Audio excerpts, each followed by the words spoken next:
name's Deb Hirons, and this is my husband Matt Hirons. We are from Schley's Saddlery Service, and we're going to go over some parts of the horse that pertain to saddle fitting. Is to integrate a person's vertical spine with the horse's horizontal spine. My mission as a saddle fitter is to do so in such a way that allows the horse to perform and not cause any pain or long-term damage to the parts of the horse we don't want to damage. Volunteer cowboy. And he's a half Welsh, half quarter horse. I got to get an idea of how wide the horse's spine is. Now, the part of the spine you see is just the bones, but next to it are some ligaments that run up and down the spine. Start at the horse's poll, down the neck to the spine, across the back, hip, down to the hocks. They connect the whole horse together. So we don't want to, the worst thing you can do to ligaments is put pressure on them or just even rubbing on them. As we get older, the ligaments lose their elasticity and their ability to do their job anyways, but we don't want to hurry that along. So what I do is I start palpating the horse's back, run my fingers up here until I find where the ligaments start. And when I do the other side, same thing. And then I kind of bridge my fingers here, and I put my hand through there. What I'm seeing here is a horse's spine that is as wide as 4 of my fingers. So that tells me how much distance I've got to have between the panels of the saddle. We'll get into that later. But we don't want to put undue pressure, any pressure at all on these ligaments. So I'm going to start here, pull the cap off, with a line down the cowboy's spine here. This is where the ligaments start. We've got to stay away from the ligaments. The next part of the horse I've got here is the horse's trapezius muscle. This is the muscle right across the top of the withers. And this is the muscle that flexes and allows the horse to lift his front end. It also allows him to lift the back with the abdominals. In the horse's movement, this is a very important muscle. I'm going to find the edge of it here. I can dig like this and right to there. See how he reacted? I had to put a lot of pressure in there. We've got to stay below that trapeze, the edge of that trapeze, above. We got to stay below the edge of the trapezius muscle. Now also if I run my fingers down his back here like this, there we go. Not a whole lot of reaction there, we got some. That's a nerve point. It essentially marks the edge of the trapezius muscle and another nerve in there, another muscle called the spinalis. So we really got to stay away from that because you saw what he did. He flinched and wanted to drop his back. Try not to make a mess with the markers, it's tough. So the next part we have on the horse here is the horse's shoulder blade. Now the shoulder blade has cartilage on the edge of it. The cartilage that's in that shoulder, on that shoulder blade, helps it glide through the muscle. Now as the horse moves, I'm going to pick up his front leg here. Easy, bud. When I start, here's the shoulder muscle, here's the shoulder blade. Now we're going to pull his front leg forward. His shoulder blade is now clear back here. So, I guess I can get a different color. But this is where the shoulder blade is when he's standing. When he pulls his leg forward, which wasn't even a great deal forward, it comes clear back here. Now imagine when the horse is just walking, trotting, and cantering, you kind of get one shoulder blade at a time. When the horse is jumping, they pick up their front feet and you get both shoulder blades come back at the same time.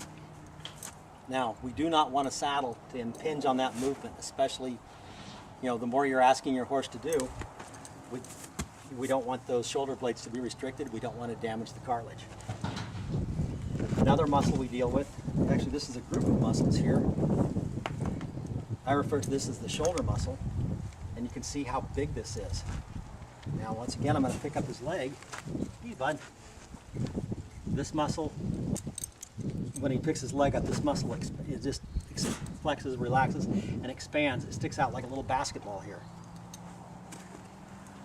We don't want to impinge that muscle from doing its job. Now, this is a point right here. We just need to have the saddle come the top, the crown of the ribs. Now I'm going to come back here, and right when I get to this point on his back, you saw when he flinched there.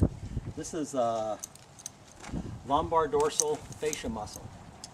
There's actually fascia muscles. They're very thin muscles, they're right under the horse's skin.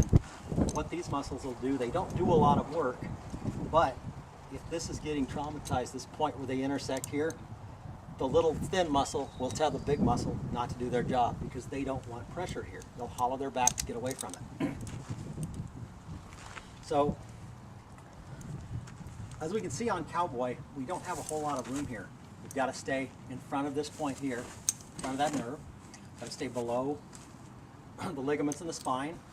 Got to stay below the trapezius muscle. We've got to leave this open up here for the shoulder blade. We don't want to put undue pressure on the shoulder muscle and the crown of the ribs. So, and to add to that, the back muscles on the horse that provide the locomotion are right along the top of the back. We don't want to put a lot of pressure on those. Obviously we're going to put some, but these are the muscles that expand and contract when the horse walks, trots, and canters. The part of the longissimus dorsi muscle up here, I can really dig in there pretty good, and I'm not going to get much of a reaction out of him. This right here can hold a lot of weight. Here is where I want to support most of the weight here. Back here, when I get past this circle, I want to see this. I want to see a lot of movement here. The saddle's going to sit on it, but I don't want a lot of pressure on it. So this is where we have to put a saddle. Probably the most important, as we found out in my career of saddle fitting, one of the most important places to stay off here is we've got to keep the saddle in front of the last rib. You can easily find the last rib by following the hairline down the horse's back and coming straight up. What happens here, there are some fascia muscles. The lumbar dorsa fascia muscle, it's a very thin muscle that doesn't do a lot of work, but if it gets traumatized, it'll tell these big muscles back here not to work, and the horse is going to want to engage their hind end for either climbing a hill or jumping or doing dressage. So as I work my way back here, right there, we can see where he started to flinch a little bit. That was a sensitive spot on his back. So this is the line where I've really got to get a saddle. I'd love to have the saddle end at this point, but I at least have to have a panel that has enough curve to it where it's not digging in back here. So as you can see by looking at this stuff, we really don't have a whole lot of room on this horse to put a saddle. We've got ligaments, nerves, a muscle that needs to flex, a shoulder blade that needs to travel, another muscle that needs to flex, and muscles here that need to provide locomotion for the horse. Right here is what I call my saddle holding area. I can put a lot of pressure here. It's not going to bother him. He can hold a rider's weight for hours, and it's not going to impinge on his movement. In the industry of saddles, one of the ways that saddles are marketed is narrow, medium, and wide. What we really need for most horses are narrow, medium, and wide. This being the tree width, this being the tree angle. So Cowboy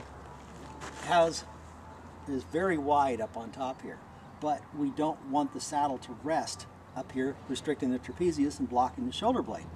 So Cowboy does need a wide saddle this way, not this way. He needs a wide saddle this way.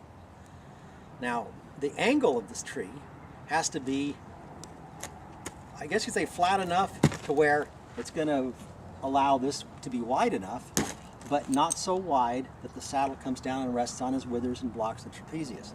So Cowboy needs a saddle that's wide this way, but kind of a medium angle. Because what I want to do, this being the saddle tree, I want to support the weight of the rider in the saddle, not digging in here, but I want kind of a gentle interference fit to where most of the pressure is sitting here on this holding area, allowing the shoulder blade, the trapezius. First thing I talked about with the horse was the width of his spine. We've got to have a channel wide enough for his spine. To refresh your memory, his spine is right at 4 of my fingers. You can see by looking at the saddle, we've got lots of room in there for his ligaments.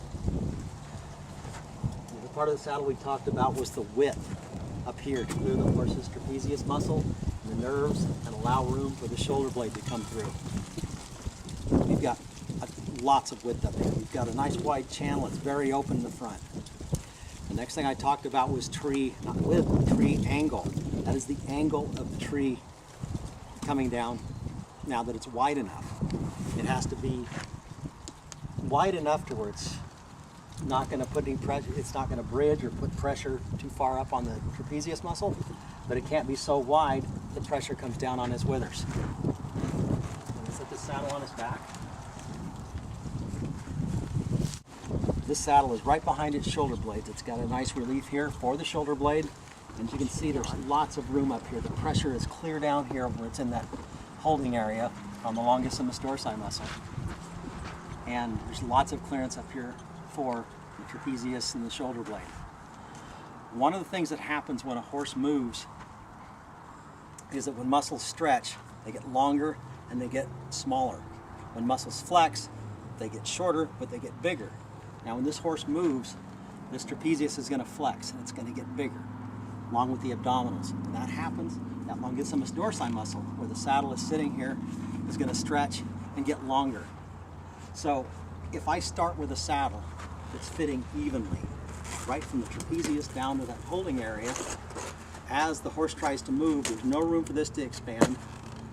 And once this starts to stretch, the saddle is going to come down his trapezius muscle and block the shoulder blade.